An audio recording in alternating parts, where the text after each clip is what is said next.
We kicked off our Kids in Crisis series last week with some alarming numbers showing a 30-year high of depression among Montana high school students, with high accompanying rates of suicidal thoughts.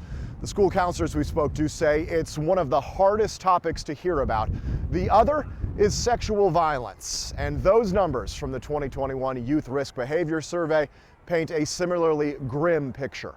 It's incredibly difficult to hear, especially when you think it's 1 in 10 kids. Renee Schoening, a longtime Montana K-8 counselor and now executive director of the state's School Counselor Association, is referring to this number.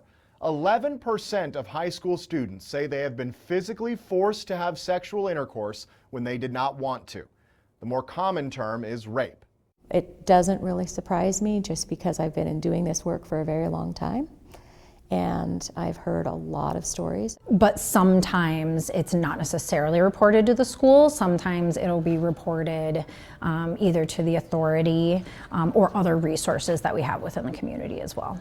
Jessica Buboltz, a current Missoula-Hellgate counselor, says her school administrator will report alarming cases to police.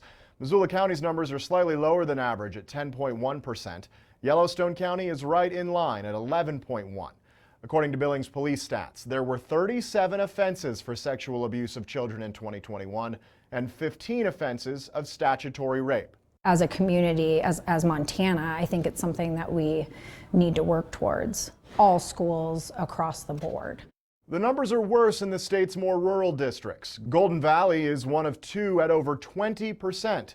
Musselshell is at 16.2%, and Bighorn County is the third highest in Montana at 17.5%, almost 1 in 5 kids. And it's the schools that are in those isolated locations that need it more than anybody, because many school counselors who are working in rural districts report that they're the only one with any mental health training for 100 miles. It's why Schoening has dedicated her life particularly to this issue. When they know that that's not normal, and you give them the tools and tell them what they need to do if they experience something like that, then they can go get the help that they need. We have to do something for our kids. We have to. It's not an option anymore. In Billings, Casey Conlon, MTN News.